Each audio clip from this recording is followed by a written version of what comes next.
It's now time for the Billy C. Show, part of the BillyCBoxing.com network.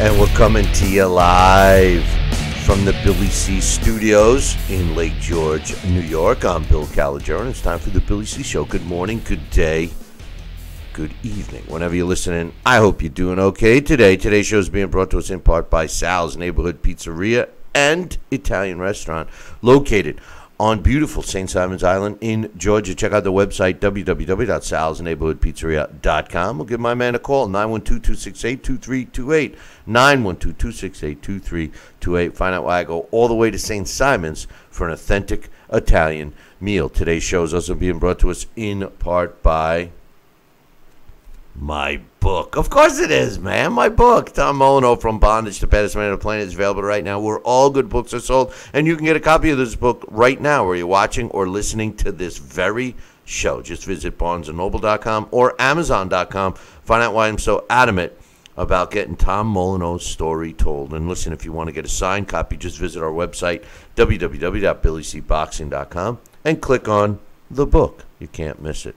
I know we've been gone for a little bit, but we're back, and we are kicking off a little earlier than usual today. We will be live next week again, and then afterwards we will next week we got the Danny Garcia Shawn Porter fight, so we'll be talking about that regular time on Sunday. But then the following week, when we have the Triple G Canelo rematch, we will be coming on as soon as that fight is over. So make sure you mark that down in your calendar. Today I wanted to talk about a little about those fights and some news that has been taking place, etc., etc. But first, joining me right now, finally, we had some technical difficulties, but he is with me right now, as far as I know, Sal Rocky Senecola. Good morning.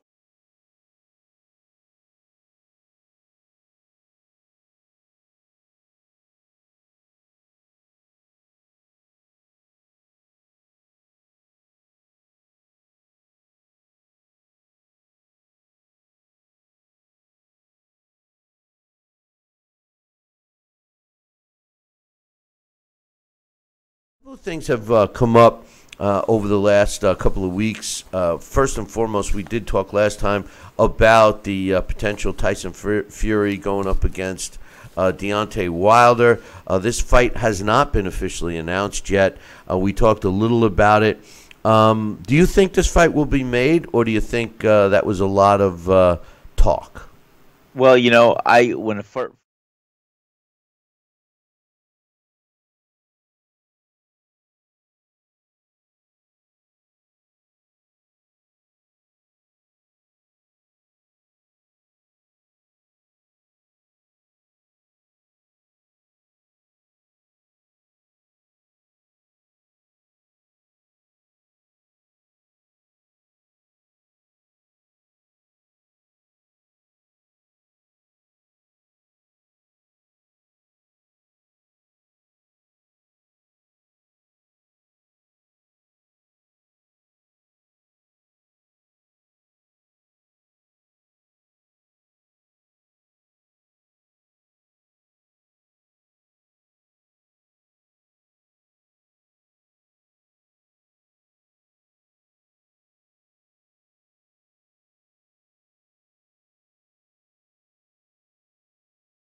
cut you off. However, we're getting some technical difficulties with you. Every time we get you on the screen, we are losing our sound. So just hang tight there.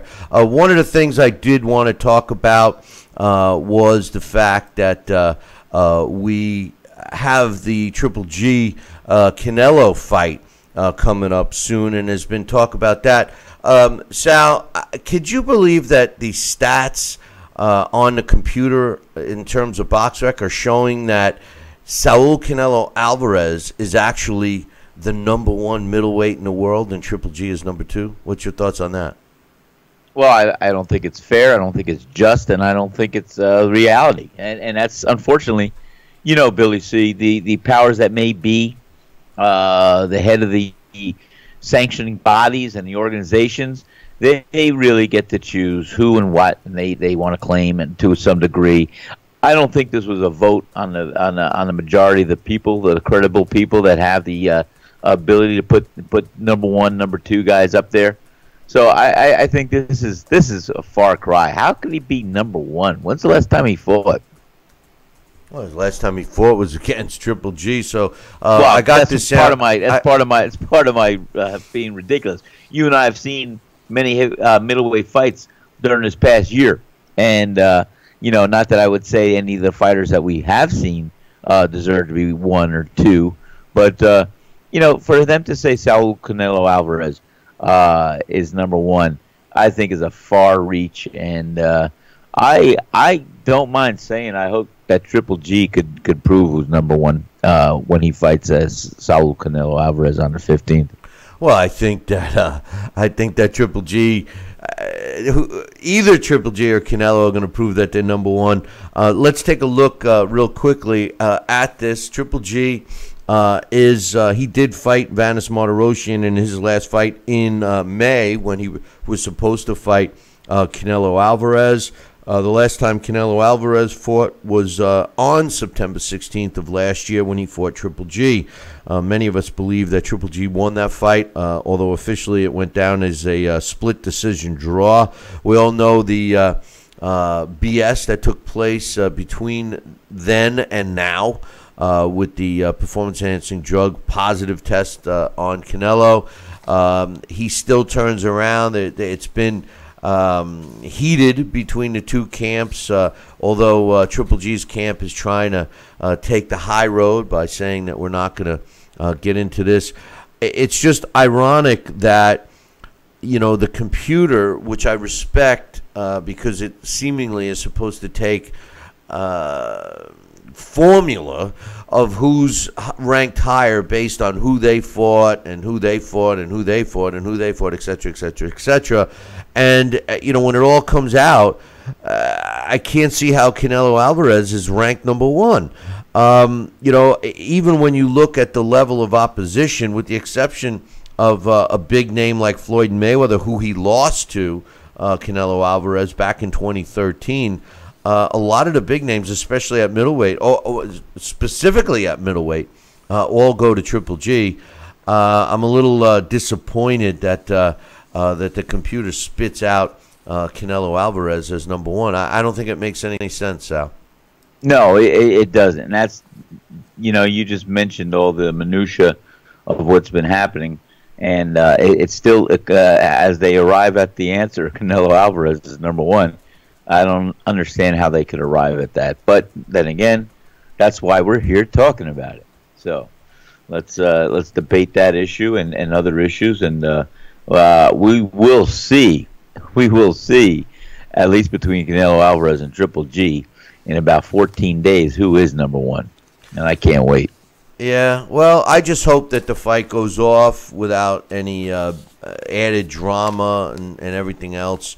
A couple of fights I did want to talk about is coming up right now. But before we get into that, let's just get over some news real quick. Ryan Garcia fought yesterday and won a 10-round majority decision over Carlos Morales. Garcia remains undefeated at 16-0 with 13 knockouts. Morales drops to 17 wins, 3 losses, and 3 draws, with 6 of his wins coming by knockout. It appeared that there's some there's some people that feel that Garcia lost this fight, specifically Morales, because after the fight, Carlos Morales said Garcia was holding way too much. Overall, I felt I had a good performance. He was tough. He's young. He's fast. He has some pop, but he doesn't hit that hard. To tell you the truth, I won the fight. The way the judges scored it, 98-92, twice in favor of Gennady Garcia, and one judge had it even at 95-95. I personally thought that Garcia won the fight. He did run out of gas towards the end. And Sal, this is what I say all the time, and this is just another example of it. Now, remember, Garcia is a young fighter. I don't think he's 20 years old yet. He said after the fight, Morales, a great fighter, showed me what I need to work on. I felt it was closer with what the scorecards had. It was a great fight. I felt I could have done more. I got a little winded at the end of the fight, but Morales came to fight. I'm young. Time's on my side. I'll work on my craft. I'll be ready to fight anybody. Much respect goes to Morales. He was a game fighter. That the tone and nature of his comments, Sal, seems to me that he kind of thought that he lost that fight. But thank God the judges were in De La Hoya's pocket. My point that I'm trying to get at, Sal, is simply this. When young fighters come up, especially guys like Garcia, who I think stands up a little too straight, et cetera, but he shows a lot of promise and everything. And don't get me wrong, I think this guy is going to be a great fighter. And, yes, I'm using that word great. But by fighting, yes, he's only had 16 pro fights, but because he has – been touted as such a good fighter. His last two, including his fight last night against Morales, were the only two against step-up opposition. So really, out of 16 fights, 14 of them have been against fighters that he's just blown away that really didn't help him hone his skills. We talk about this all the time, Sal. This is a clear example. Not that I'm disrespecting Morales in any way, shape, or form, but this was a kind of an opponent that if Kingry Garcia really wants to move in the direction that his team is saying he's going to be moving in, he needed to win this fight convincingly. What was your thoughts?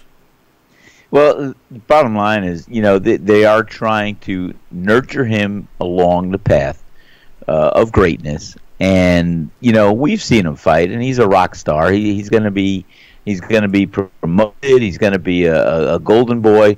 But the bottom line is, he has some things he's got to work on. You and I have said this after we've seen him fight. He stands up too straight. His defense is somewhat suspect at times. His punches and bunches need to be delivered while he's on balance. And I think against the lower tier opposition as he first faced, he was dominant. He was blowing him away. Now that they are testing him, and now that they are putting him up against competition, that A, he's going to start to get ranked, but B, he's having a little more difficulty. And if he's not learning as he's doing these things and earning a hard fight, I mean, he's got to regroup and do things. And I want to give him a benefit of doubt. Yes, he has flaws. Yes, I think he is beatable at this time. Yes, they got to be careful of who they put him in a ring with, but they're trying to do that right now. And that's why we've seen the last two fights, he hasn't looked as dominant or as stellar, and he's testing himself, and he's learning. Do I think he's a great fighter to be? I'd still suspect, but we'll see, because it only takes we've seen some great prospects that didn't make the turn. And they just vanished into the la-la land. Well, I hope that I hope he makes the turn. No, I think he makes the turn. I think he will. I think he has the tools. The moral of the story here is that fighters are coddled too much, and the end result is it hurts the fighter. I know that the network and the manager and the promotional organization that they're signed with all want to protect Izzo for the value and this and that, but at the end of the day, it's not helping the fighter get better. And when they get into that next level, because it goes from, prospect to contender, bam, now you're fighting the real guys. If you don't have any experience with that level fighter on your way up, or if your level of opposition doesn't increase on your way up, you're never going to do well against those guys, ever. Well, and to his defense, though, that's what he's finding now, and he's winning. But the bottom line is it doesn't have to look pretty as long as he's learning and applying into the next fight he goes into. You said it perfectly. Yes, he went through the prospect stage. He blew everybody out of the water. Now they're feeding him somewhat contendership and that diet. And if he learns as he goes through this motion, yeah, he's going to evolve and become better and better each fight that he goes through. or as he should. Couple other things I want to get to real quick. Danny Jacobs signed, sealed, and delivered to fight Sergey Deverenchenko. This fight's taking place on October 27th on HBO. I know we haven't mentioned HBO too much. This was the fight. It is going to be for the vacant IBF World Middleweight title, and this was the title that the IBF stripped from Triple G. Because he wouldn't fight Deverenchenko. I think this is a good fight for Daniel Jacobs. No disrespect to Deverenchenko, but he's not a draw. But Daniel Jacobs is the next guy that, after you're talking about Triple G or Saul Canelo Alvarez, the next middleweight that pops in my mind anyway is Daniel Jacobs. So I think this is a good move for Danny. I'm not so sure if it's a great financial move for him, but nonetheless, he's going to pick up this belt because he will beat Deverenchenko. And then you'll see him probably fight the winner of Triple G and Canelo. At least that makes the most sense. Oh, but wait, there's Billy Joe Saunders. So he's still floating around out there. So we'll see what happens. Next weekend, Garcia takes on Shawn Porter in a vacant title fight. This is an intriguing fight. What I like about this fight, and we're going to talk about this one a little extensively now, what I like about this particular fight is the fact that both of these guys have been there and done that. And I also like the fact that they're actually fighting each other, which, is something that the higher end fighters don't seem to do unless there's something at stake. What's at stake with these two guys, Sal, is the fact that they get to move on and fight another day. What I mean by that is both of these guys are established fighters. Danny Garcia has only lost once in his life. And that was a split decision loss against Keith Thurman back in March of last year. He is 30 years old, ranked at number 4 in the world at welterweight. He did make his claim to fame at junior welterweight, but he did move up and has remained up. His last fight was a win over Brandon Bam Bam Rios. He's 5'8.5". He takes on the rugged Shawn Porter next week, also 30 years old. And what I love about this fight is the computer sees him at number 5. So theoretically, we got number 4 fighting a number 5. 5'7", Shawn Porter. He has lost 2 times, one against the same guy that beat Danny Garcia and Keith Thurman, and then a very close majority decision loss to Kell Brook when Kell Brook busted onto the scene, took the title away. What I love about both Danny Garcia and Shawn Porter, Sal, is that they come to fight. Danny Garcia has sometimes he acts. He comes when he has to. He comes and pours it on when he has to. Shawn Porter never stops pouring it on. Never stops. Bunches and bunches. Right. No, I was going to let you finish because I agree with you. He never stops. He comes forward all the time. He's a dangerous guy in terms of, getting cut or whatever. But I like this fight. I think this is a good fight between two guys where the winner clearly will move on. And not that the loser is finished by any step of the imagination. Not at all. But the truth of the matter is that the winner is going to be in line possibly for the winner of the Deverenchenko and Daniel Jacobs fight. You never know what they're thinking, if they want to go right after Billy Joe Saunders or right after the winner of Triple G Canelo. But then all of a sudden you'll have the winner of Garcia Porter, which becomes a very viable opponent for any of those guys that I just mentioned, Sal. Yeah, I think they'll be a viable but beatable opponent. But I think that against that real upper tier. But I think right now I want to look at the Shawn Porter and Danny Garcia. It's going to be a great fight, and you cannot discount Shawn Porter against anybody because, like I said, he throws those punches and bunches, and sometimes even though he throws a few Scud missiles, there's always that chance he's going to catch you when you're not expecting a punch to come out of nowhere, and that's what he does. And one other fight I wanted to mention before we take a break, we're going to take a break, and Dax is going to join us.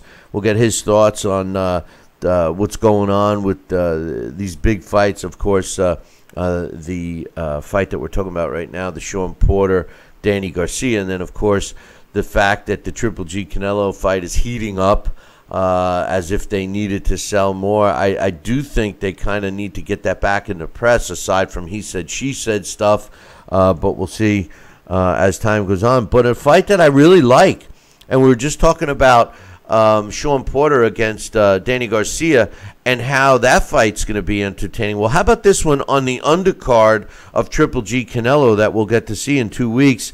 David Lemieux, your idol, at least he was. David Lemieux taking on Gary O'Sullivan, Spike O'Sullivan.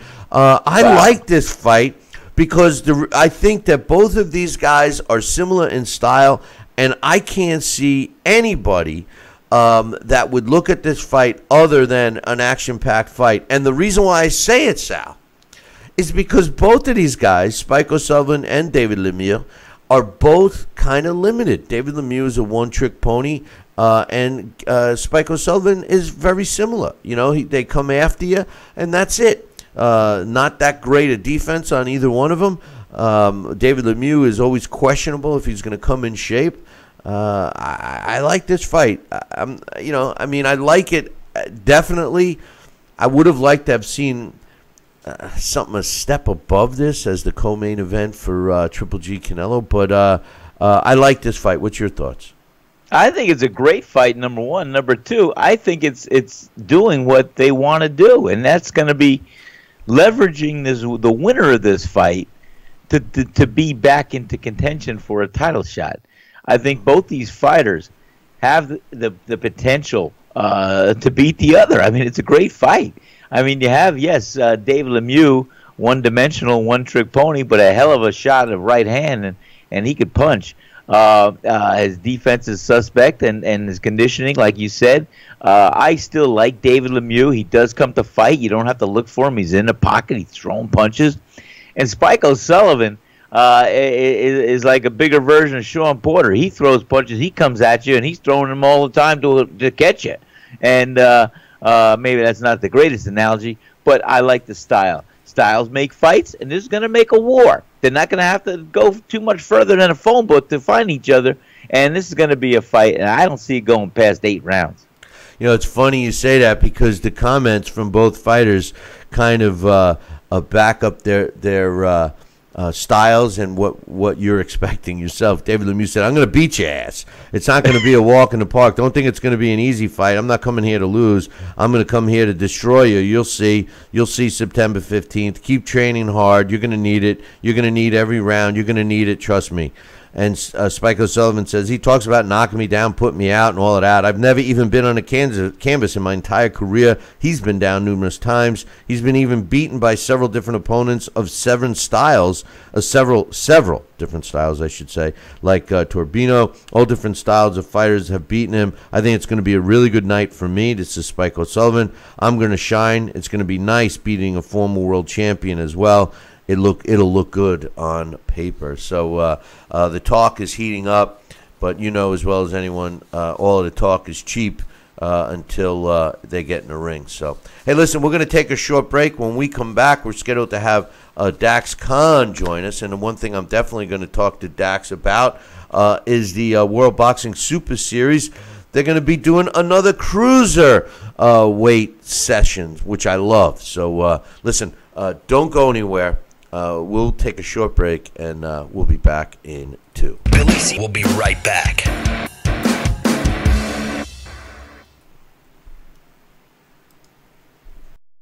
Broken air conditioning, $4,400. Failing refrigerator, $2,500. Don't let outrageous repair and replacement bills like these bust your budget. Get the First American Home Warranty Plan.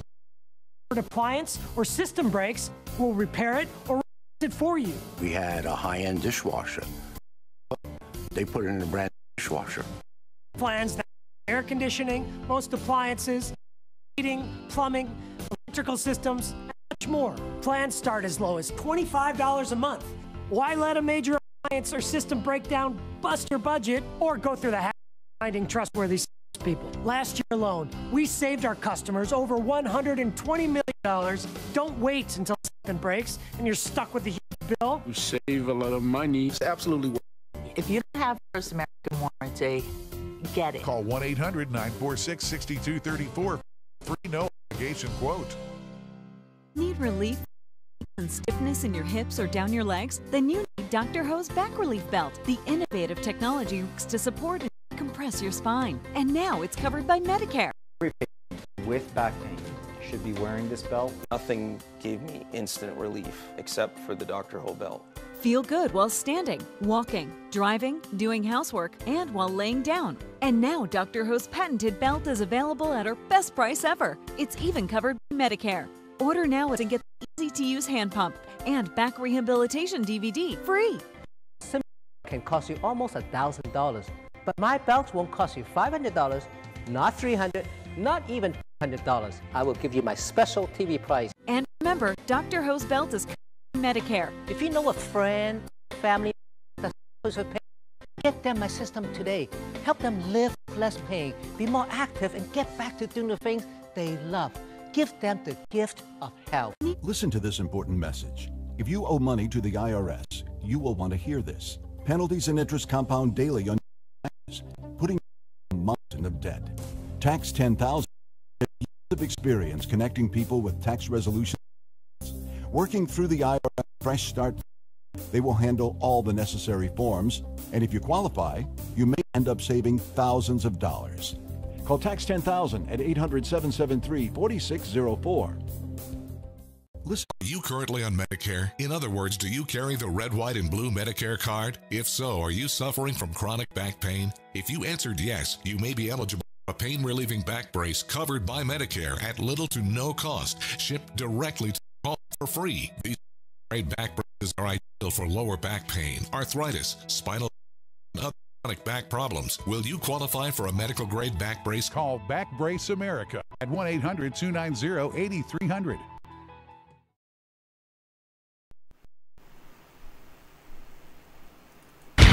Check out BillyCBoxing.com now, or feel the wrath of the mighty mustache. Oh, that hurts! Why are you doing that to my face? I hate you. That's BillyCBoxing.com. Consider this your warning. Now back to Billy C. Interact with the show at BillyCBoxing.com.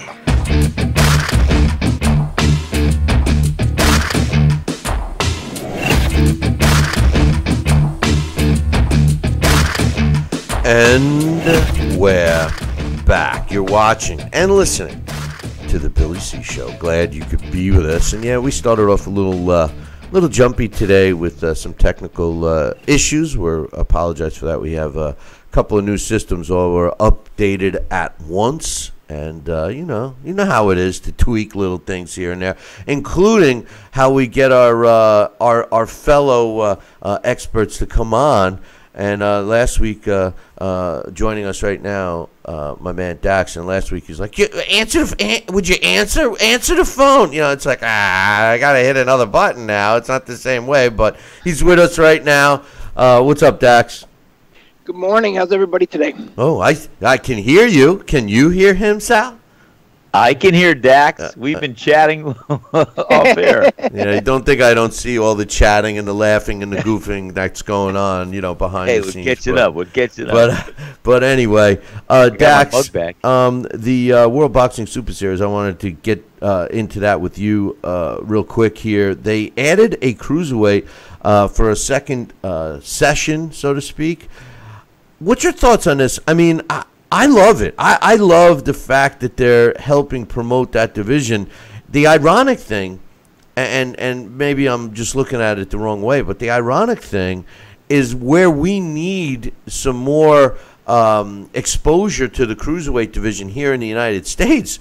It just seems like the lack of U.S. fighters involved, and as far as I know, there's no U.S. television yet. What's your thoughts on the second season of Cruiserweight for the World Boxing Super Series? I think it's not only am I happy with it because it's an exciting division, I also think it's very smart because when you look at what's going on in the heavyweight division, it's very dull, it's boring, it's revolving around two fighters, more or less, Anthony Joshua and Deontay Wilder. And Tyson Fury, he's in there as well now, but then, you see a lot of mandatories, a lot of recycled guys, a lot of guys that are at the tail end of their career, like a Povetkin even. And now you have this cruiserweight division, which, is actually what the old heavyweights used to be, more or less. And this might be the rest of the best, so to speak, considering we know that Alexander Usyk is the cream of the crop in that division. But these guys here getting this international exposure, whether or not it's on U.S. television or whether or not it's on the DAZN app, the fact that these guys are out there, they're being seen more, and they are picking up all that slack that's not going on in the heavyweight division, and people are going to want to see more of these guys. And once that happens, as these guys start moving up, even though we have these massive, huge super heavyweights, we're going to start seeing this heavyweight division, the size of these guys, become smaller, more like they used to be, around the 215, 220, 230 range, because these guys in these lower division, in that lower division, the cruiserweight is heating up. They're building a fan base. They're going to go up there, and the rest of these guys, their career is going to end up winding down. And one of these guys are going to lose, and people are going to lose interest. Remember something: boxing is a sport where fans have a short attention span, and they only want to see the guys that are winning and the guys that are exciting right now. And unfortunately, the heavyweights, even though when they do fight and they score these knockouts, Deontay Wilder and Anthony Joshua, they're not always that exciting. And the lead up going into there is not exactly what fans want to sit around and see anymore. These cruiserweight guys are always out there, they're always fighting, and they're always fighting the best. These are absolutely the best guys going against one another, Bill. There are no second, third-rate guys, so it really changes the game. It brings it to a new level, in my opinion. I agree with you 100%. And speaking of the fighters that are in it, I'll give you the matchups now. And we do have one U.S. fighter in here, Andrew the Beast Tabiti, which is a good thing. I'm glad that we have a U.S. fighter here. But the other thing I noticed, Dax, was that several of these fighters were in the first one, which I like even more that they're in this one. Marius Briedis he's taken on Noel Mikkel. I can't pronounce his last name. Mikkelien, who's 23-1 out of Germany, and Briedis is 24-1. Junior Dorticos, I love this kid, 22-1. He's taken on Mateusz Masternak, who's been around since, I think he fought when Sal was fighting. But Krzysztof Glowaski. Hey, listen, I'm ready. Krzysztof Glowaski, another good one, going against Meskim Vizalov, who's also been around, and Ruslan Faveir against the aforementioned Andrew the Beast Tabiti. What's your thoughts on these cruiserweights in here, Sal? I mean, Dax, I'm sorry. I think these are great matchups. All these guys that you've mentioned have come, they come to bring it. They come to win. They don't go in there and just, to look good. They don't go in there to survive. These are guys that have that mentality on either you're going to beat me decisively, or I'm going to be carried out of the ring. I'm not going to cruise even when I'm ahead. No pun intended with the word cruise. So that's what makes this division exciting, and that's what makes these fighters in particular exciting.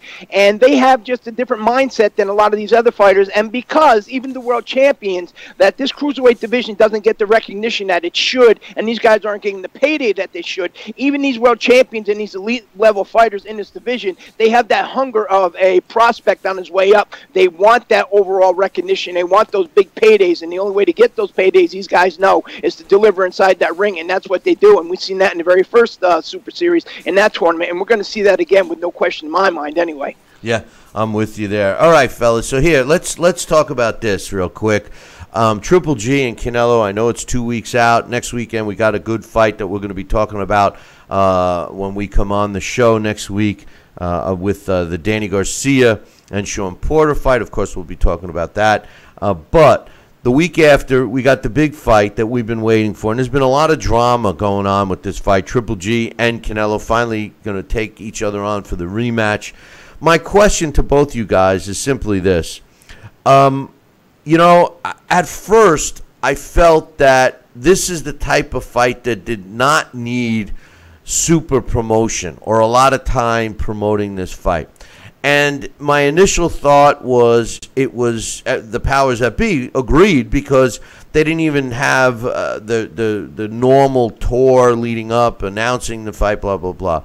But since then, it seems, and we've talked about it on many, many shows after the first fight, it seems that a lot of interest on this fight has kind of fallen. And one of the reasons was, of course, the performance-enhancing drug positive test that Canelo had, and then him trying to turn it and spin it and blaming Triple G as the bad guy. What's your thoughts of what has transpired? And we'll start with you first, Dax, but what's your thoughts of what has transpired between these two guys outside of the ring as it culminates to them facing each other inside the ring? Is there a lack of interest? And if so, what do you think the main reason is? Well, it started off with the decision in the first one. Boxing fans are getting tired of these horrible decisions.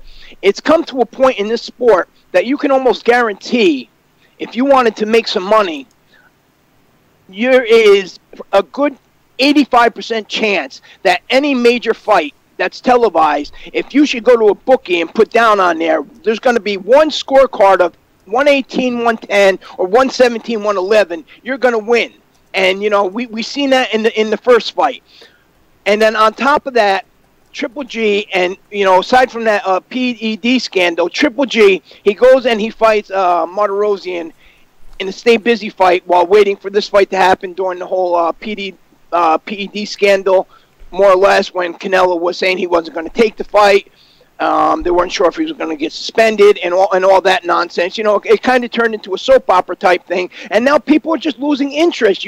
Fans are spending more time following what's going on outside the ring and all the drama there than they're actually able to get excited for the fight. In the meantime, while that's happening, all these other big things are going around, and there's other guys out there who are stepping back in there, guys that are just as or even more exciting, guys that go in there and they're just as skilled or even more skilled than Triple G and Canelo, and guys that are going out there that are younger, guys that haven't been manufactured, guys that haven't had any gift decisions, and those are the guys out there that fans are wanting to pay attention to because they're the ones that are actually worth the money. When you get, not that Triple G and Canelo, when they're in there, they're fighting, they're not worth the money, but there's too much going into it. You shouldn't have to invest so much time into getting to the fight as a fan as you should, you know, just to watch it when there's so much else going on around, if that makes any sense. Yeah, it does. What do you think, Sal, with this fight? I mean, has the boxing fan lost a little interest in it? I mean, what's your thoughts? I mean, are these guys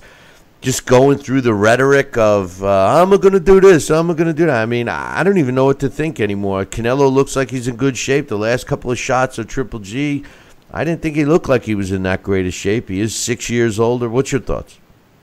You know, here's funny. Here's a remark I'm going to make, and I don't know if you guys are going to agree with me or not.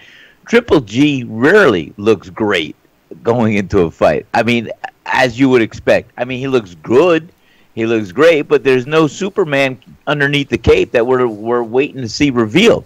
He's a consistent, workman-like fighter. He just that's him. He's not going to look too different, and I'm sure he's doing what he does best, and that's getting his mental state of mind ready for a fight. And I think he's also working on his condition.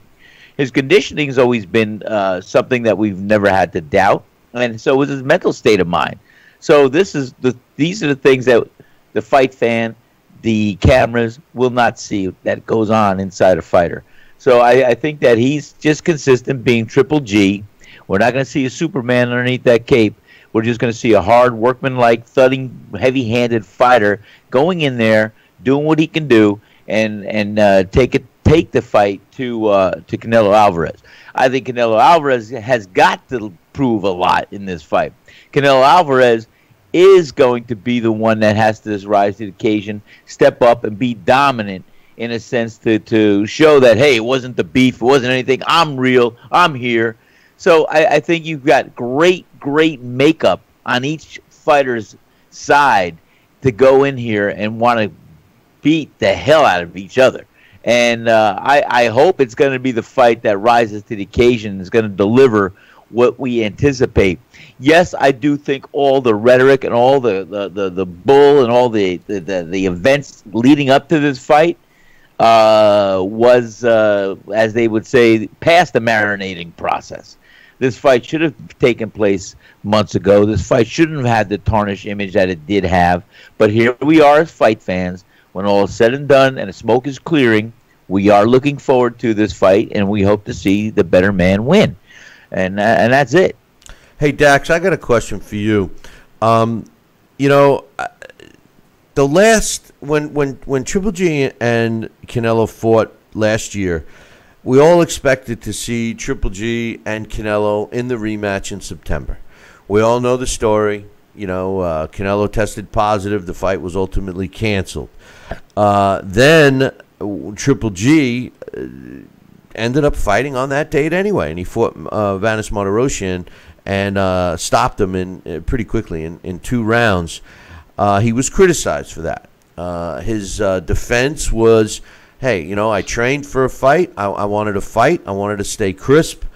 Do you think that by him fighting Vanes Martirosyan will help him with his rematch of Canelo? And on the same token, is the fact that Canelo, even though he's younger, the fact that Canelo has not fought and will not have fought in 1 year, who has the advantage here? Was it a smart move for Triple G right now as we close in on this fight to take that fight with Martirosyan? And if so, will it help him, and would it have been a negative for Canelo to have not fought since the first fight? What's your thoughts on that? Well, it was only a 2-round fight, as you stated. I think that, you know, in the overall picture as a fighter, that's going to help him because he stayed active. He stayed in the training camp. You know, he kept his mind sharp, and he didn't allow himself to mentally let go all that. You know, he found a better outlet to get rid of that frustration and anxiety instead of just sitting on the shelf and becoming frustrated, more or less. He went out there and he did his job as a champion. Was it the ideal opponent? No. A lot of guys said they wanted to step in. They didn't step in. No.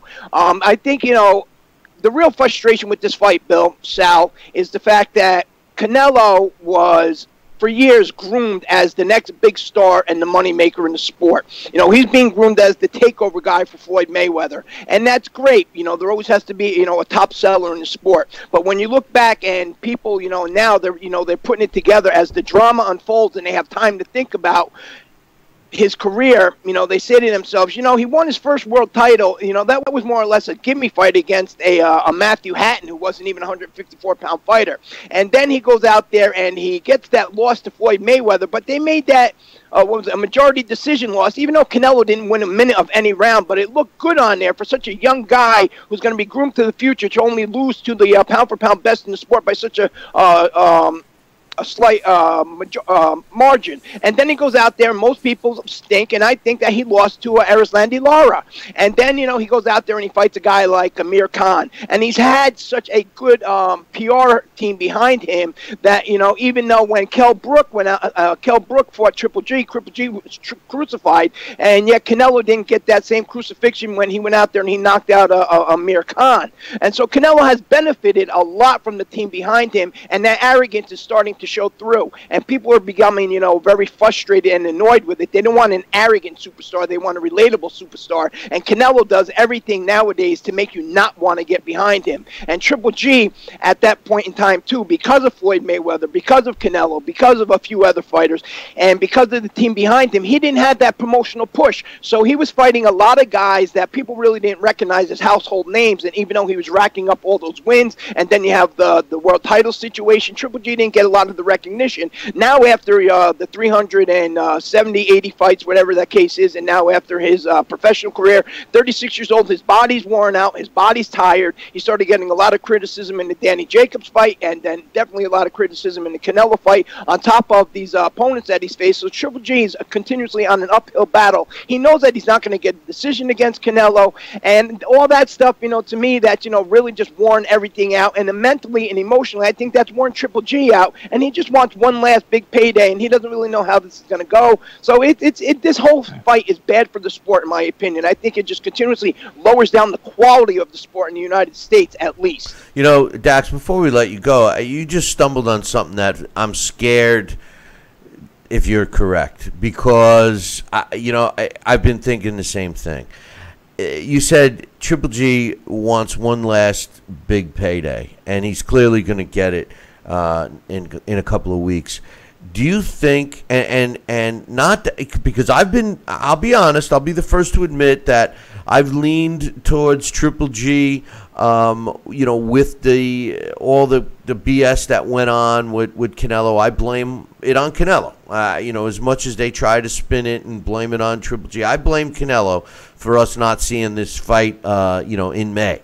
But with that said, do you think that Triple G is actually at the end of his rope and that he was looking for one cash out? Or do you think that Triple G, like Sal thinks, is going to go in there and, have a performance of the ages where he really wants to take Canelo out of there? I mean, is it the payday or does he want the win? I mean, what do you think really is Triple G's motivation here? I think the win is the motivation more, honestly. But when I say, that one last payday, is that Triple G, for all the fights and all the sensational performances and all the knockouts that he's given, Bill, he's never really got the credit for any of them that he deserves. Never. There are a lot of other fighters that would have gotten 2, 3, and 4 times that credit, and they would have become mega superstars if they had different people behind them. And so that's frustrating when you're 36 years old and you've been an Olympian, you've had all those fights, and now, your body is physically tired, you're at the end of your career, and finally this is, the biggest fight of his career in terms of a payday, considering, even though he has, all the majority of the belts, and even though Canelo, you touched on that earlier in the show, by BoxRec and certain other computer organizations, he's considered actually the best middleweight in the world, the lineal champion. They kind of covered up exactly the fact that, he never really won that as a middleweight. He won that against 153-pound Miguel Cotto, who won that against a one-legged Sergio Martinez. That's got to be very frustrating. You're the world champion, but meanwhile you're the undisputed unified world champion, but your career has pretty much been like that guy who doesn't have a promoter or doesn't have a good manager, and you're taking fights at last minute, if that makes any sense. You're the guy that's always getting short notice fights, and you're not getting these quality of opponents that would have made you a big megastar if these opponents would have signed. Now, before I go, Bill, let me just ask you this question. Do you see what's going on here, not only with this fight, but with the Tyson Fury and the Deontay Wilder fight, the AJ situation? We talked about the World Boxing Super Series. There's another tournament coming up in London, the Ultimate Boxer 2. But meanwhile, sitting back quietly, and now in October, he's invading the country, and he's coming in with sensational fighters, not only from here, but over in the UK. Eddie Hearn. Look at his stable. Look at the guys in 2 weeks that he's going to have here in Madison Square Garden. He's going to have in Boston, and these are top names that everybody respects. They love guys that haven't gotten the break. And meanwhile, Eddie Hearn is coming over here into the United States, and he's not going about all this nonsense. When Andre he fights Billy Joe Saunders, Andre had such a hard time with his promoters getting any quality fights falling through. He lost his world title without defending it because they couldn't get their act together. They would never approve an opponent. In his first fight under Eddie Hearn, he's getting a world title fight. Same thing with Danny Jacobs. He's already getting himself a world title fight. And then, he has Katie Taylor, Cindy Serrano, Tevin Farmer just went with him. And you go and you look at his list of names, just building and building and building. And more of these American fighters are leaving and they're going with Eddie Hearn. And Eddie Hearn is coming over here. Now he has, he's on the new app. Does anybody see what's going on here? Eddie Hearn is doing the boxing business. Everybody else is doing the promoting business, but they're not promoting fighters. They're promoting the drama. No, listen, I think I agree with you, but I think you're right on. I think what came out of your mouth was a little towards the end was a little reversed, because I think that Eddie Hearn is doing the boxing promoting. He's promoting his fighters. He's promoting networks that they're going to be on, whether it's television or streaming devices or whatever. He's doing the promotion in today's world. Sal's always talking about grassroots promoting, where you're running around. Back in the day, you'd hand out posters and everything else. Well, Eddie Hearn is taking advantage of today's world, and he's promoting these fighters and his events versus some of these other fighters, promoters, I should say, that are just dealing with the drama. So I agree with you 100% that Eddie Hearn, listen, you know what? Eddie Hearn did what Oscar De La Hoya could have done. Eddie Hearn did what Floyd Mayweather Promotions could have done. You know, I mean, we need a real boxing promoter that's not just thinking about, you know, one or two fighters making a boatload of cash with one fight and flip. Even Top Rank is falling behind when you're dealing with Eddie Hearn. So I'm with you 100% about Eddie. You know, a lot of the promoters here in the States looked at him as just a Euro promoter, and he's proven that wrong in a relative. Hey, Dax, how about how short of a period of time he's done it? When you think about how long he's been in business, forget his father, okay, because his father was around for a while. But Eddie Hearn himself, he's done it in a relatively short amount of time, but specifically a short amount of time here in the States. I mean, you got to give the guy credit. He's willing to open up his checkbook, and he knows when to walk away from a deal. That's what I respect the most of him. Well, because he's doing it boxing, you know, we stress all the time, boxing is an international, it's a worldwide sport. You can bring your fighters anywhere around the world. They don't have to be in one spot, and that's what Eddie Hearn is doing. When you look at his banner right now, when you look at the fighters under him right now, just, you know, in a quick rundown, you have Danny Jacobs, Demetrius Andrade, you have Anthony Joshua, Ryan Burnett, Artur Beterbiev, you have Tevin Farmer, you have Rocky Fielding, you have Katie Taylor, Demetrius Andrade, you have Conor Benn. The list goes on and on and on, and he just signs more fighters and more fighters and more fighters, and he's bringing them around the world. And one last thing when it comes to this middleweight fight, you know, we have these two middleweight title fights coming up. We have the Andrade versus Billy Joe Saunders, and then we also have the Danny Jacobs against Derevyanchenko.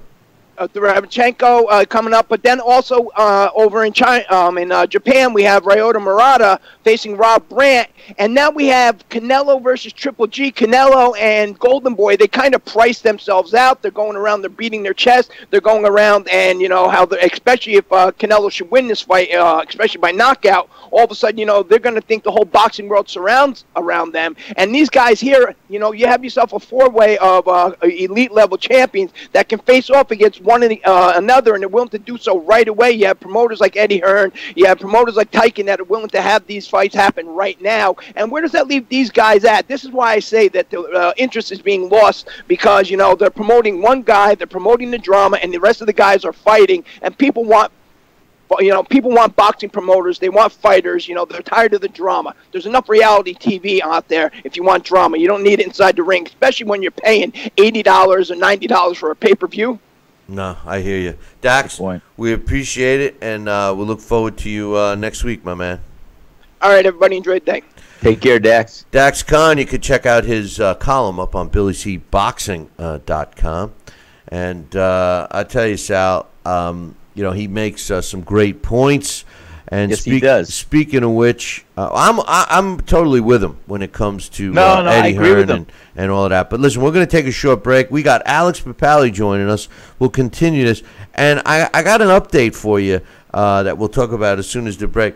You remember that bogus record that Floyd Mayweather, you know, brainwashed all the young fans thinking he was the only one to get to 50-0 and we're constantly. Well, somebody broke that record. So I will talk about that, and we will have Alex Papali join us. All of that, it's coming up in about 2 minutes. Billy C will be right back.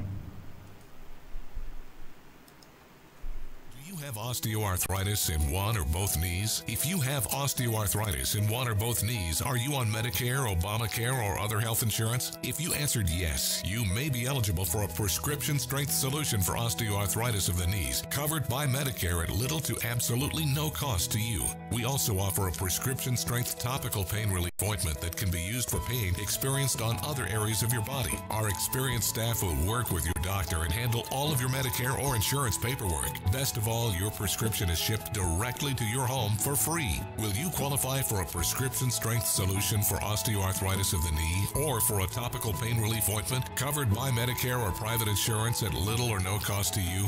Find out for free by calling the Back and Knee Pain Center at 1-800-604-1072. That's 1-800-604-1072, 1-800-604-1072. Medical alarms for people who fall or have medical emergencies. You never think you'll need one until you do. Hi, I'm Lonnie Anderson for Advantage Alert. Today, our advanced systems locate and protect people inside and outside their homes, plus when they're on the road, allowing users with the press of a button to speak with an operator who can summon help. And even after 30 years, Advantage Alert's products remain amazingly affordable. Call 800-985-1705. Addiction is an epidemic in America. If you or someone you love is struggling with addiction, you need to call the R360 Network now. I'm Ken Seeley, author, addiction recovery specialist, and former addict. R360 is a nationwide network of addiction recovery specialists that I personally selected and recommend. The call is free, the consultation is free. If you have private insurance, your treatment could be covered with no out-of-pocket cost. Call 800-705-0023. Addiction. Are you currently on Medicare? In other words, do you carry the red, white, and blue Medicare card? If so, are you suffering from chronic back pain? If you answered yes, you may be eligible for a pain-relieving back brace covered by Medicare at little to no cost, shipped directly to your home for free. These medical-grade back braces are ideal for lower back pain, arthritis, spinal disorders, and other chronic back problems. Will you qualify for a medical-grade back brace? Call Back Brace America at 1-800-290-8300.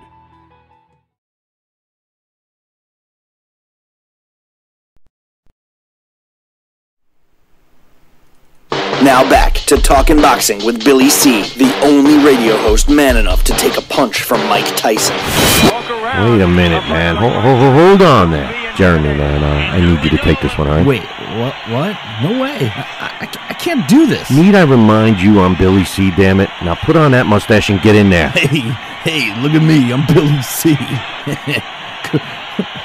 Crap.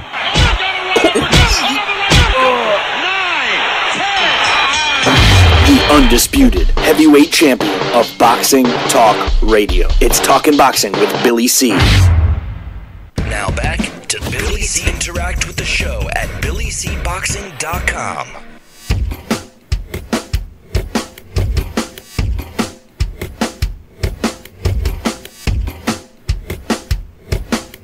And we're back. You're watching and listening to the Billy C. Show. Glad you could be with us. Special shout out to all of our friends on, not that I want to slide any of our networks, whether it's TV or radio, but we do have some close friends over at WGIG. We want to give a special shout out to my man Scott and all his buddies. We appreciate what he does for us. And also my main man, a fellow Jet fan, my man George and his crew over at WSMN out of Nashua. So a couple of close friends of ours that do us solid by putting our show on the air waves, amongst the rest of them too. So, but joining us right now, all the way from, well, he's not that far, but my man Alex Papali. Good morning, Alex. Good morning, Billy C. How are you? Well, Sal and I are good morning, Sal. You too. Good morning, Bill. Good morning, hey, Alex. good morning, Sal. Glad for you to stop morning, by. I'm here. But Bill, I got my new Billy C. mug with the refacing. Yeah, what's with the lips, man? It looks like I have a banana in my mouth. But I'm gonna have to redo that lip action there. You know, I'm noticing we had this little black thing up in the right corner of our shot. It's not here now. I don't know what's going on with that. You know what's weird is now on Skype, what it must be is you're getting Sal's Skype feed, because I see myself in that little square. So that must be your feed. Yeah. I don't know. I think it's just because you're local, because the output that everybody sees is both your mugs right now. So, and I don't mean my mug that Sal's drinking from. I mean the mugs on your, We got two mugs. Anyway, and Alex is looking around. Is somebody behind me right now? But anyway, hey, there's a cat over here. a bit of that doesn't surprise me. And there's a lizard over there. But I don't want to stop our discussion on Canelo and Triple G. However, there's been a big news in the sport of boxing over the past week, and one of the things that aggravated the hell out of me was all of the talk when Floyd Mayweather became 50-0, and not only did it bother me that he did it against a pro debut fighter with Conor McGregor, but that whole 49-0 record was really, and we talked about it many times. And I guess if you're older than 35, you could respect what it was meant to be. It was specifically for the heavyweight division because no heavyweight had ever gone 49-0 except for Rocky Marciano. Well, somehow, which he's been very successful at doing throughout his career, Floyd Mayweather kind of twisted that around and shammed a lot of fight fans to believe that no fighter has ever gotten to 49-0, which we've talked about many times on this show, how even guys like Julio Cesar Chavez was 80-0 before he lost his first fight, and the list goes on. However, the 50-0 record that Floyd brags about has been beaten. The WBC minimum weight world champion, Wayne Hang Menothin, won a fight in Thailand last week. He beat Pedro Taduran by a decision to improve to 51-0. As much as we don't even know who either of these two guys are, that's as much as that record is, guys. What's your thoughts on this being beaten and how it hasn't even really? I mean, with the fanfare that Floyd got, just because he's Floyd, this should have been all over the news. And I think that this speaks volumes of how irrelevant that was outside of the heavyweight division. At least that's the way I look at it. What's your thoughts, guys? First, what's your thoughts, Alex? Yeah, I think you're right. I think that's the thing about it, was that it was sort of a manufactured milestone for a welterweight, that's for sure. Because yes, like you pointed out, 49-0 was significant because it was a heavyweight champion retiring undefeated. So those were a few caveats right there. It was never that. No one's ever done that. But Floyd seemed to make people believe that no one's ever done it before. But I think that's the nature of our world today, is that if you have a big enough mouthpiece, you can make people believe a lot of different things that don't necessarily have to have any grounding in fact whatsoever. And yeah, I think it's sort of interesting too, because yesterday was September 1st is Rocky Marciano's birthday, and August 31st is the day he died. So it's interesting. Here it is, September 2nd, and to see his record fall in a way this week where no one even knew about it. Yeah, I think that's one of the things about lightweight, those tiny guys, minimum weight fight. I mean, we're talking, that's what, 105? So these are really small people, and yeah, as much as I love boxing, I rarely follow those divisions. I read them in the rankings, but in terms of getting to see those fights a lot, no, I don't have a lot of knowledge about watching those guys. So I'm embarrassed to say, yeah, that milestone, as significant as it is, it just passed by like nothing. Unfortunately, they don't show those smaller weights as much, and I a lot of times they're the most exciting fights. But Sal, what's your thoughts on the significance of the 51-0 now? I mean, theoretically, this guy should be getting some credit. I mean, it is still a feat that not many fighters reach. But I just found it amusing that a lot of the Mayweather fans made such a big deal of 50-0, and now we're hearing crickets. Well, again, we're looking at Floyd Mayweather, who has been a stellar and fantastic promoter of himself. If he put his energy into his promotional outfit, we'd probably see some big things there. But he can promote himself, and that's exactly what he did when he was fighting Conor McGregor. He said, "Hey, I'm going after this 50 wins. The only one who has done it in the past and retired was Rocky Marciano." So yes, even though you and I and Alex and the majority of people and boxing specialists in the world do recognize that that was significant because it was the heavyweight championship of the world, and which is probably and arguably one of the most coveted titles in the world that you could hold. But the bottom line is, Floyd Mayweather made it irrelevant as far as, hey, guess what? It's just about a weight class, and I'm going to go for 50-0. So if it's just about a weight class, and this one should have been looked at and promoted at that guess what? Not only is he going to tie Floyd Mayweather, that he already has done so, but he's going to break that and go 51-0.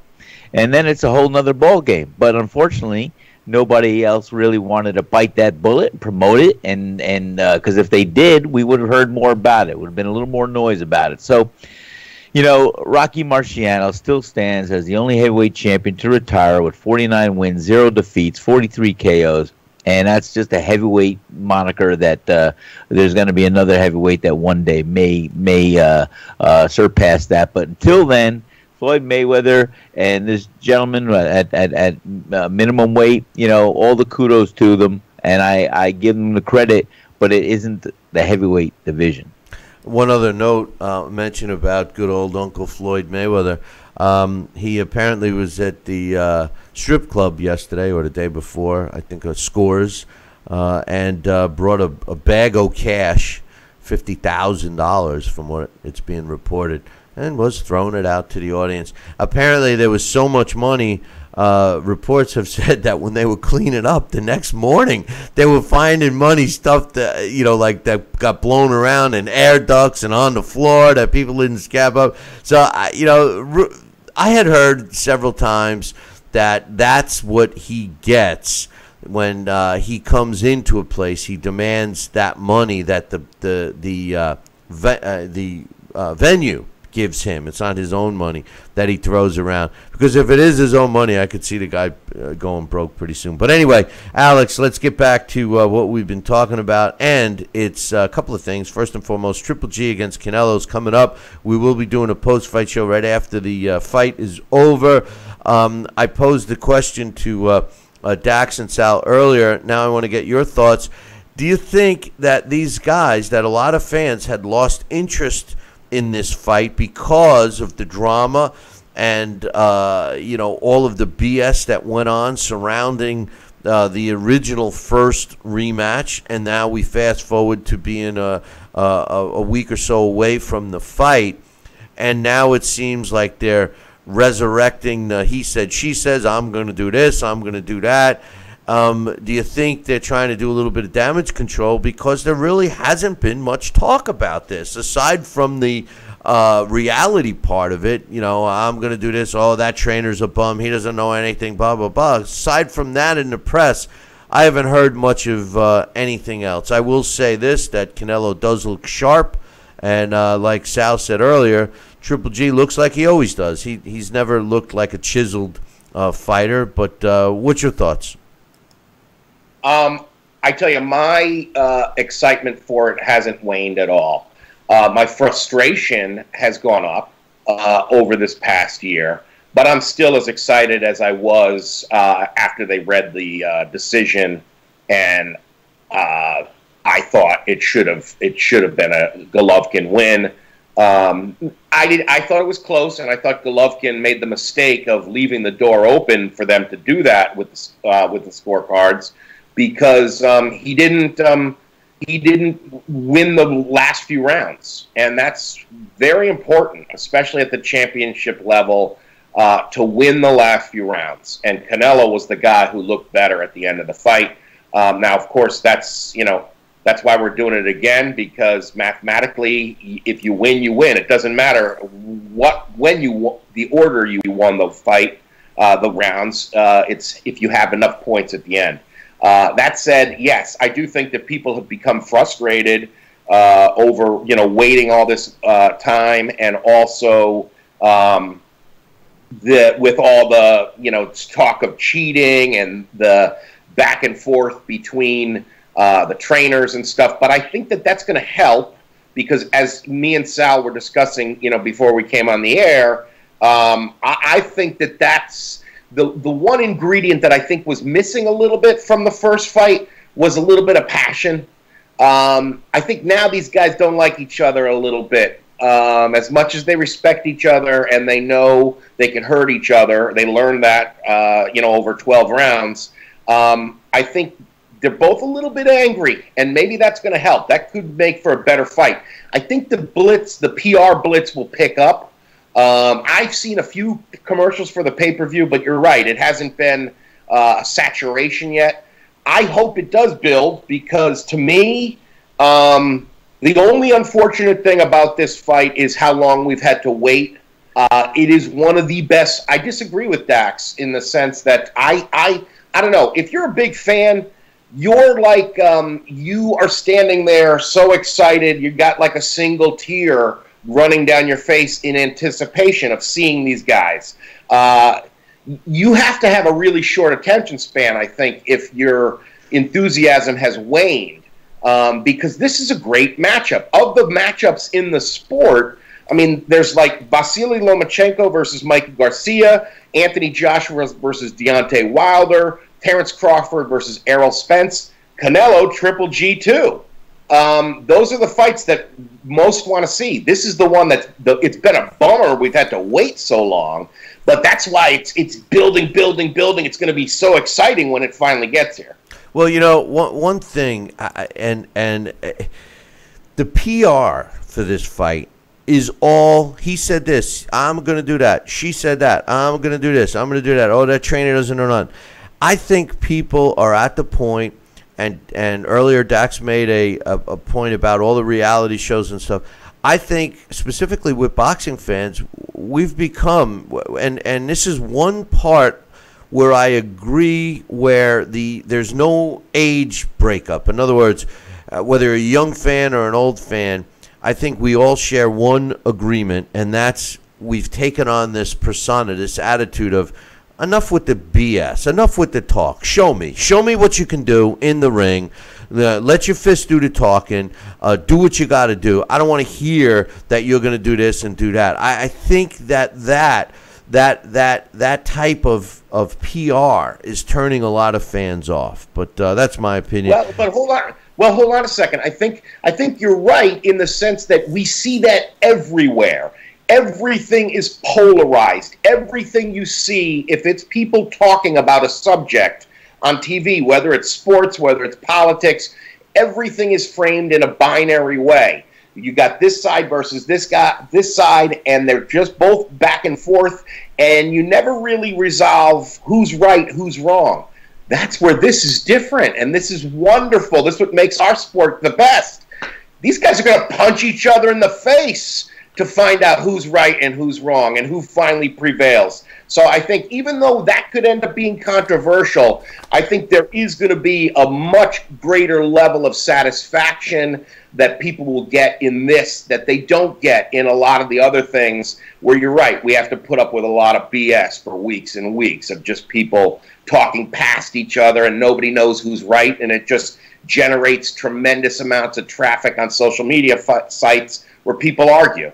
This we're going to get a payoff for this, and hopefully it'll be satisfying. Hopefully we do. And like Sal, I was going to pose this question to you. One of the big arguments that Triple G and his team has said about the Canelo fight, and to reiterate what Alex said earlier, with the fact that Triple G took his foot off the gas at the end of the fight, and he did. Whether he was tiring, whether Canelo caught him a couple of times. We all saw Triple G catch Canelo, which put him on his bicycle. And the main thing that's been coming out of Camp Triple G is, well, Canelo ran. He didn't want to fight. Is he going to stand and fight like a true Mexican? Is he going to fight like a Mexican fighter? Blah, blah, blah. And, you know, Canelo's response is, well, his trainer's so bad he doesn't even know I'm a boxer. This is what boxers do. You avoid getting hit. You know, he's ripping a page out of Floyd Mayweather book. You know, you don't run on the other side of the ring and say it was great defense. That's not what it is. But my question, Sal, is simply this. Is Triple G in a position where he's going to force Canelo to not run, prevent Canelo from not running, or is he going to act if Canelo puts on his dancing shoes and tries to outbox Triple G? Is Triple G just going to throw up his hands and say, well, you know, he's running, he doesn't want to fight? What's your thoughts? No, I don't see that from Triple G. Triple G, let's give the guy some credit. I know that he never really gets the kudos that a lot of people would like to see him get after his performances. And yeah, maybe they not have been as stellar as we've seen in the younger Triple G of late. But bottom line is this. This guy's a workman. This guy's a machine. This guy knows what to do. And as I said, I think his fight going ahead with Mauritian back in May, I think an older fighter like Triple G he had to do that. And I applaud him for doing that, because you're putting the body, the clock in motion. You're 6 weeks away from a fight. You're 5 weeks. You're 4 weeks. You're sparring. You're doing this. You're conditioning. You're peaking. So Triple G, to his credit, you know, has the machine, he has the experience, and he knows how, when, and where to get his body to be at peak condition. I think Canelo Alvarez taking a year off, it may hurt him, it may slow him down. Is he going to miss a step? Well, maybe he will, and maybe he won't. But I think Triple G learned more from the last fight than I think than Canelo Alvarez learned from the last fight. I don't think we're going to see Triple G take off the pedal. I think he showed Canelo Alvarez too much respect, because I did see that he had Canelo Alvarez on the ropes, and he didn't unleash the massive leverage in the punching positions. He was just exchanging some arm punches. He wasn't stepping to the side. He wasn't keeping him on the rope. He was doing what he had to do a fair exchange. He did take his foot off the pedal, and I still gave him the victory after the fight. I thought he was more dominant. Now this fight, he's got more to prove, and I think he's going to want to be more dominant. I think he's going to want to show the world, this is the real Triple G. Shut your mouth, and here's what I'm going to do. And I think that's what we're going to see out of Triple G's performance that night. Now, he's got to cut the ring off, and if Canelo wants to run, that's what Triple G could do. He's an adaptable fighter. He can look at the style of fights. To Leonard and Roberto Duran, all those old greats, that's their credit too. They can assess what their style of fighter that they're in with, and they can make the changes and the adaptations. That's what Muhammad Ali did. He was a great champion. That's what Sugar Ray Leonard did. That's what a lot of these great fighters can do. And of course, that's what Floyd Mayweather does. He gives away the first couple of rounds. Now, I don't suggest that Triple G or anybody should give away a round, but I think we're going to see more dominant, more aggressive Triple G in this fight, because he realizes the mistakes he learned from the past fight.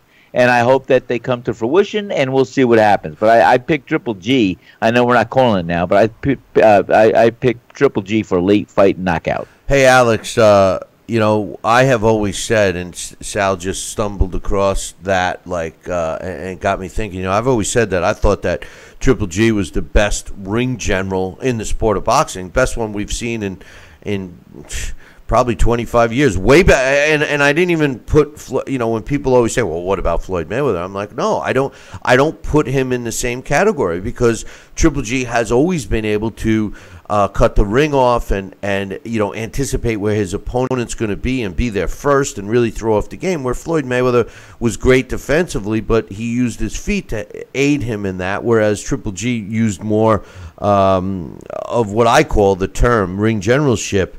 But with that said, and I agree with Sal, I think that Triple G does have to become the ring general that I think he is, or rediscover his ring generalship against Canelo. But I have to ask you this. Canelo must have done something in that second half of the fight to prevent or stop Triple G from going in for the kill. I mean, to suggest that it was anything other than that, I can't accept someone telling me, well, Triple G thought he won the fight, so he was taking it easy on Canelo. Or even worse, Triple G was carrying Canelo for the last couple. I mean, I can't think of any other reason other than Canelo must have connected several times with some kind of a shot that made Triple G say, whoa, I'm going to be cautious here. I'm not going to go in for the kill. I'm going to wait for an opening. The opening didn't come. The fight ended, and we got a draw. I mean, what's your thoughts on that? I absolutely think that's what happened. And I think that's there's a moment in the fourth round, I believe it was, where you see Canelo go back to the ropes and Triple G press him and hesitate, and then just sort of paw with jabs. That doesn't look like Triple G. He's not confident to go in there because he knows he's getting countered with something hard that he can't see coming. That's why he didn't cut the ring off the way he usually does. See, I disagree with you a little bit because I don't see it as much as him being a great ring general. I think he's used great ring generalship in fights against somewhat limited opponents, not against movers. And he's a terrific puncher. He throws lots of punches. He's a pressure fighter, an aggressive guy. The style I really like. That's usually why I tend to be more of a Triple G fan than the counterpuncher fans. I'm not a big fan of them. However, Canelo used it so effectively in the first fight, where you're able to throw less punches, but the punches you do throw are much more significant. Your accuracy is better, and you force the other guy into hesitating. That's what we were seeing against. See, the thing is, Golovkin looks beatable against good movers. Yes, he does. Against Daniel Jacobs and against Canelo, he doesn't look like Golovkin the Destroyer, where he's able to walk down a guy, make the ring into smaller and smaller squares, and then take you out. He can't do that as easily. He's going to have to try, but he can't do it against really good movers. Yeah, but let me throw one other thing at you guys. He can't do it. Maybe he can't do it against really good movers, but the two guys that you mentioned that he struggled with a little bit, Daniel Jacobs and Canelo, are both big. You know, what used to bother the hell out of me when there was always that talk of, Floyd Mayweather should fight Triple G. I mean, that would have been a similar fight to Sugar Ray Leonard, Marvin Hagler type of a thing. Great fighters do that. Floyd didn't have the you-know-whats to do it. And then the argument would be, well, Floyd's such a little guy. Triple G is so big. And it's like, no, he's not. Floyd would be the same size, if not bigger than Triple G. And then you see him in the ring with Canelo. You see him in the ring with Daniel Jacobs. Billy Joe Saunders was in the ring, not with him, but with other fighters. And you say, wow, these are big middleweights. Triple G is not a big middleweight. So maybe the combination of hand speed, movement, and size nullifies Triple G from being that battering, seek and destroy type of a fighter. But, hey, that's what makes the fights interesting. So, hey, one thing I got to ask you, Alex, before we let you go. A big fight next week. We'll be doing the show again Sunday, and we'll be talking about it. But Danny Garcia is taking on Shawn Porter in what I think is a really good fight, not only between two guys that I think match up well together, but it's significant because there's so many opportunities for this winner to move on with some of these other big middleweight fights that are taking place. So, this guy, the winner of this fight, is going to really position himself as an opponent. What's your thoughts on this fight? Danny Garcia against Shawn Porter. How do you see it going? What's your early prediction? This is a tough one for me because, I try to be analytical and not a fan. But if there's one fighter I probably dislike, and I use that word, sparingly, but it's probably Danny Garcia. And Shawn Porter is a guy who, how can you not love him? How can you not love him? I love him. He's awesome. He's a grinder. He's a pit bull. He is. I am really looking forward to this fight, and I am rooting for Shawn Porter. I do think Danny Garcia has more skills, but that's just it. Is that Porter fights you in a style that your skill, you're not going to need skill in here against me. You're going to need all your skills, but you're going to need will too.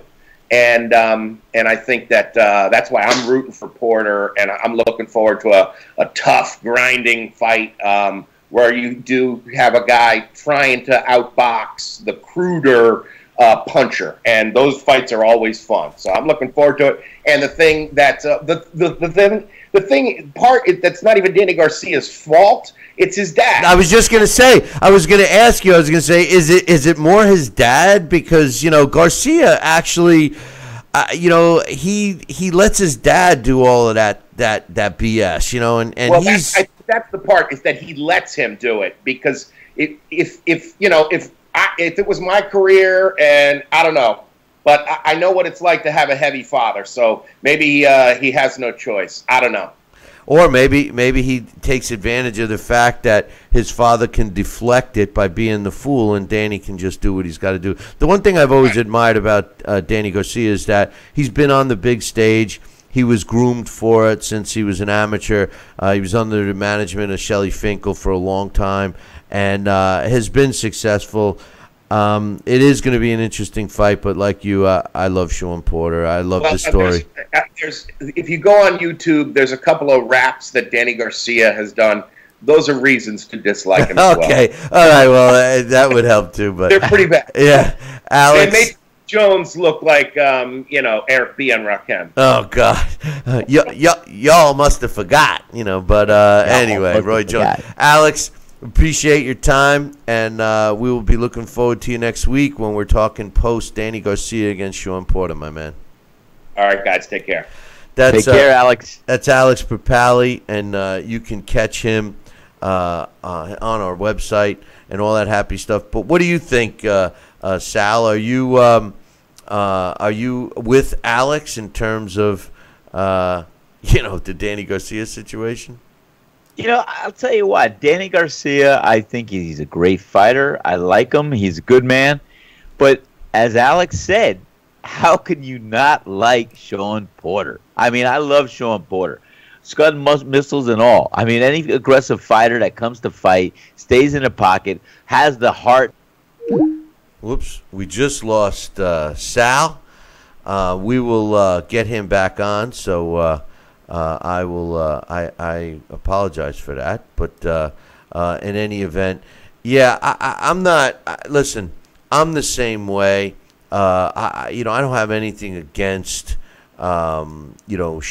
I mean Danny Garcia at all. I personally like him, but it's interesting to see. I don't know what happened to my man Sal here, but in any event, we will try to get him back, and hopefully we'll have him back on here in a second. But in the meantime, I have an email I wanted to share with you guys. This is from my man Rick, and it was interesting. He sent it to me a little bit ago, but let me read it. He says, "Hey Billy C, are there any copyright laws that prevent you from calling a fight live on a stream? I'm sure a lot of your listeners would love to tune in and listen to you break down a fight with one of your co-hosts. I'd much rather tune in for that than most of these other clowns on the networks that trot out there." The answer to that question is yes, there are copyright laws. And I don't think, Sal, do we have you on the line?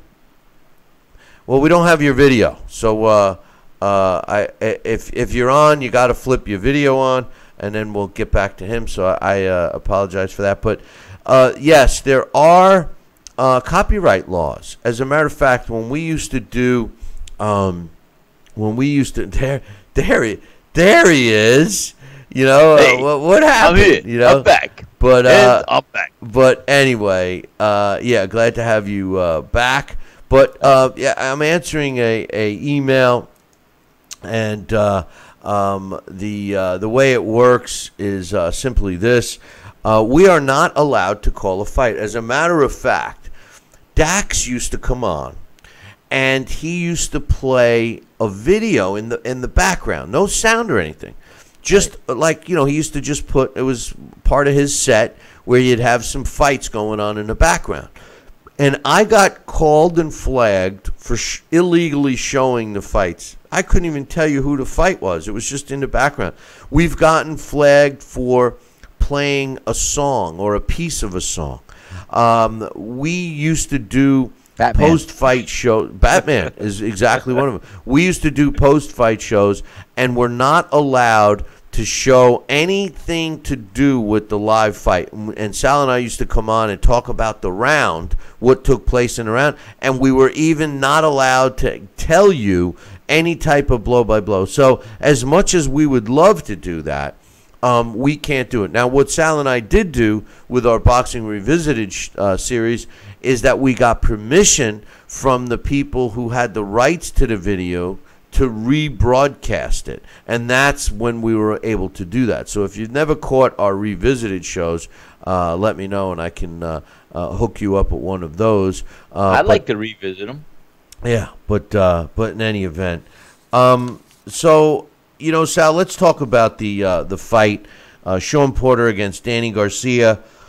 How do you see this fight going? I mean, you know, from start to finish, it is a fight that's going to be taking place next week. We will be talking about it this time next weekend. The fight will have already taken place, but we will be talking about it, giving everyone our thoughts. It is a big fight for the welterweight division. Both of these guys share a loss to Keith Thurman, but the winner of this fight will definitely have some opportunities as time goes on. The welterweight division is hot.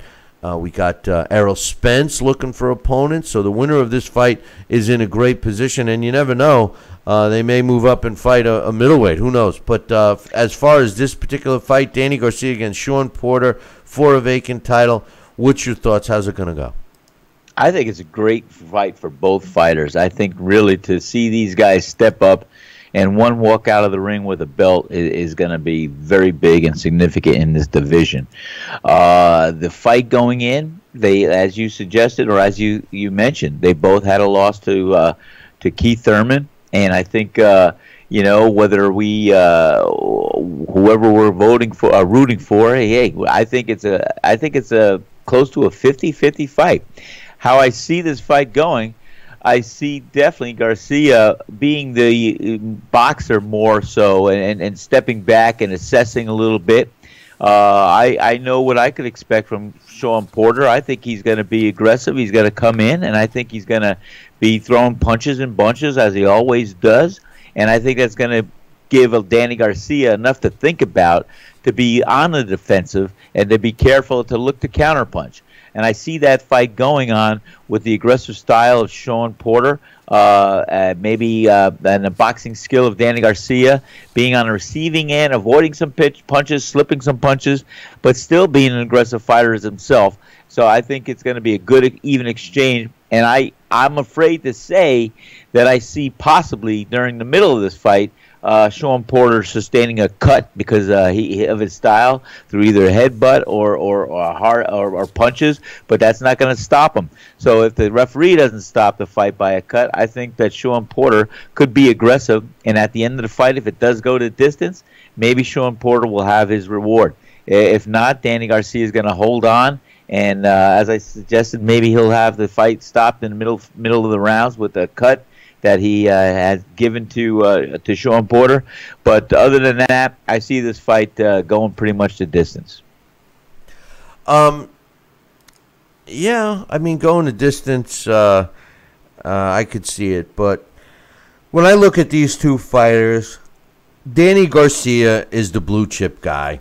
Danny Garcia, like I've said time and time again, lunch pail. Well, when I say blue chip, I mean he's a guy that was brought up, that he had a great amateur career. He was brought into the pro ranks. He signed with an experienced manager. He was on the undercard of a lot of big stage fights. He was moved along.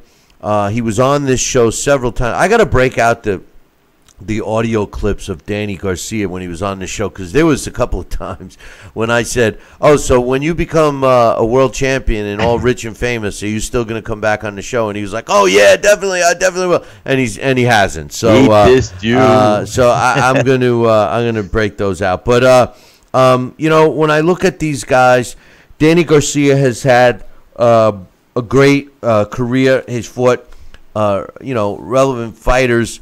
And beat them at the time. You got to go all the way back. I mean, when you go back to even 2010, he fought Ashley Theophane, which was a good close fight. Beat him. Christopher Fernandez, which is a journeyman, beat him. Mike Aranudis knocked him out. Took care of Nate Campbell, which wasn't hard to do for him. Won a unanimous 10-round decision. Kendall Holt beat him. Eric Morales, yes, the main Eric Morales, Hall of Fame, definitely Hall of Famer. Amir Khan, he beat him. Had a rematch with Morales, beat him. Zab Judah, Lucas Matisse. These are all fighters that Danny Garcia fought and won. Lamont Peterson, Paulie Malignaggi, Robert Agos Guerrero. It's a great resume. A great resume, undefeated. And then he stepped in the ring in March of 2017 with Keith Thurman. And a lot of people thought he won that fight. It was a typical Danny Garcia fight. He rocked Thurman in it, took his foot off the gas, similar to what Triple G did against Canelo, and ended up losing a 12-round split decision at the hands of Keith Thurman. I think that might have even been Keith Thurman's last fight. I haven't seen him. I think it is. I think it is, but now, I could be wrong. Danny Garcia fought about a year later in his last fight against Bam Bam Rios. That was February of this year. So he went almost a year without fighting. There was also talk of his pops wanted him to retire. Said he didn't need to prove anything, was a multimillionaire, did not need to keep fighting. Danny Garcia decided to think about it and came back and fought Bam Bam Rios in February of this year, which ultimately has set up this showdown with Shawn Porter. Now, Shawn Porter is a great story. He started out heavier and has actually lost weight to end up in the welterweight division. I think his first fight, he might have even been a super middleweight. Went down to middleweight, junior middleweight, and then ultimately welterweight. Does not have the resume of Danny Garcia.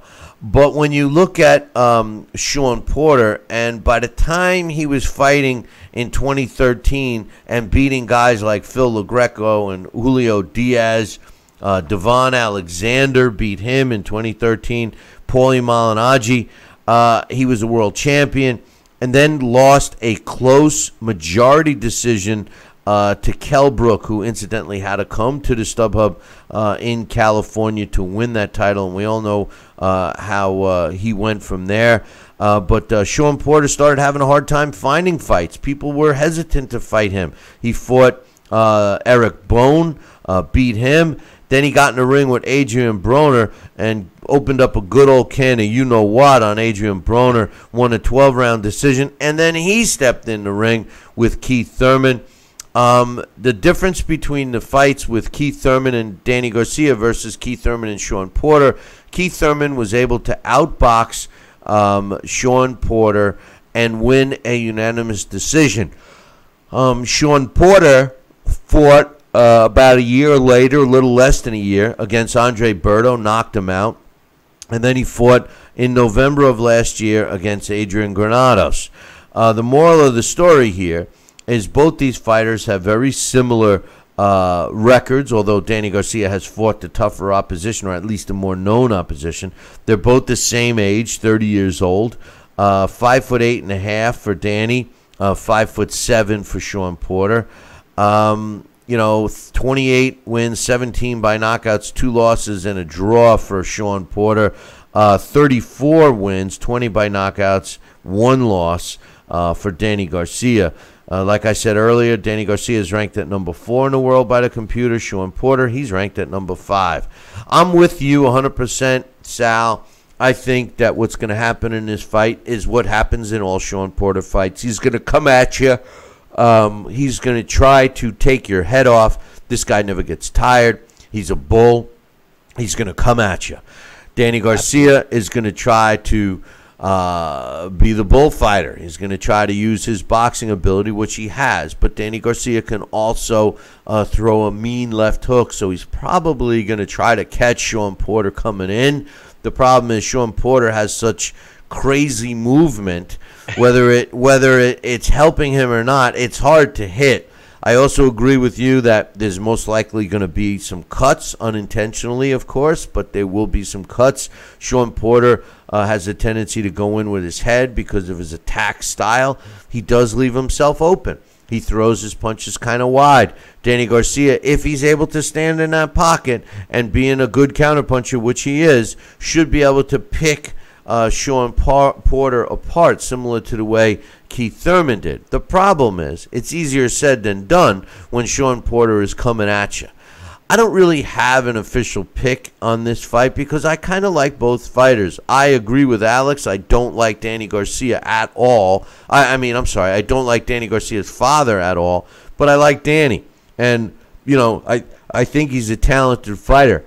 But if I have to pick a fighter to win this fight, and I look at the talent level alone, and I see that Danny Garcia has the talent level, there's one thing that I think Danny is lacking that Shawn Porter is not, and that is the desire and the will to continue with his career. I think Shawn Porter has this sense that he's got unfinished business. He was a world champion. He lost the title in a kind of a controversial manner to Kell Brook, has not gotten a title back. Danny Garcia had a title, won a couple of fights where some people thought he may not have, then lost his title, then was contemplating whether he even wanted to continue to fight. The mindset is different between these two guys, and I'm leaning towards the guy that's a little hungrier. I think Shawn Porter's going to win this fight, and I don't think it's going to go the distance. Danny Garcia does have a solid chin. He's been in there with some bangers. But if Shawn Porter can work the body effectively, something I'd like to see him do more than he really does, work that body in the first half of the fight, then go in for the kill, I'm thinking Shawn Porter could stop Danny. It's tough for me to pick against Danny Garcia because I really like him. But I'm picking Shawn Porter in this fight, Sal. Well, you know what? You arrive at such a... You go through the whole... I guess the definition and disposition of what the qualities of each fighter possess. And I mean, you said it so eloquently, and I agree with you. I mean, Danny Garcia is a good fighter, a solid fighter. But, sometimes it takes more than just skill. There's so many attributes. You look at one of my old favorites, Vito Antuofermo, middleweight. Unbelievable. Had conditioning. He had heart. He had desire. He had a chin. He didn't have too much pop on his punch. But he fought Marvin Hagler to a draw. And he fought everybody, and he beat a lot of guys. And you know what? So I think Shawn Porter has that mindset. What you said as far as unfinished business, that is a driver in one's mind and soul, body and soul, that really you cannot quench that thirst or fulfill it until you reach your goal. So with that being said, if that's the driver that we see in Shawn Porter, I think he's going to be that relentless victor at the end of this fight. And you gave the breakdown so perfectly, and I agree with you. Don't get me wrong. I mean, Danny Garcia is the better fighter. He's a better boxer. He's more capable. Exactly. But when you look at the unsaid... When you look at the spirit, the soul, the body, the mindset, You know, you're relentless because your mind, your heart, your soul, you don't want to stop. You are not fulfilled with that thirst. You don't have it quenched yet. And that's what keeps a fighter going. It's listen, Danny has got the and you said it, the better boxing ability. There's no question about it. And you know, I'm sure he's got desire and stuff. But Shawn Porter takes it up another level. I like both fighters. I love the fight. I think that the fight is a good one. Unfortunately, I would have been nicer to see it sooner than it is. But hey, it's here, and I love the fight, and I'm anticipating some big things with that. But in any event, hey, listen, don't forget, if you guys want your comments, questions, concerns, thoughts, whatever, feel free to drop me an email. I'll put them on the show. Or, more importantly, which helps the show, is give us a super chat over in our YouTube chat room. And whatever your question, comment, concern is, we'll make it part of the live show. We do have the Canelo Alvarez Triple G fight coming up in a couple of weeks. We will be doing a live post-fight show, which means we will be doing the show as soon as the fight is over. When the official announcement is made, we will be live, and we will be giving you our thoughts, and in most cases try to open up the phone lines to get your thoughts. Hopefully this fight is going to be half of what the expectations are, and I'll be happy about that. There are some other things in the world of boxing that we're all anxiously awaiting for. One of them is the official announcement of the fight that many of us believe will take place, or at least it's been said by all parties involved, and that, of course, is Deontay Wilder defending his WBC World Heavyweight title against Tyson Fury. I love the fight. I just don't think Tyson Fury's ready. I've went on record to say that I believe that Deontay will knock him out, and I do believe it's a smart move for Deontay to fight Tyson Fury right now, not only because I think he'll be able to take him, but also it'll increase the bargaining power he has with Anthony Joshua. Now, in Tyson Fury's defense, this guy's a cagey veteran in there. He knows how to hold. He knows how to tie you up. He can box. He can move for a big guy. So it's an interesting fight. The question is he ready? Is he back at his old form?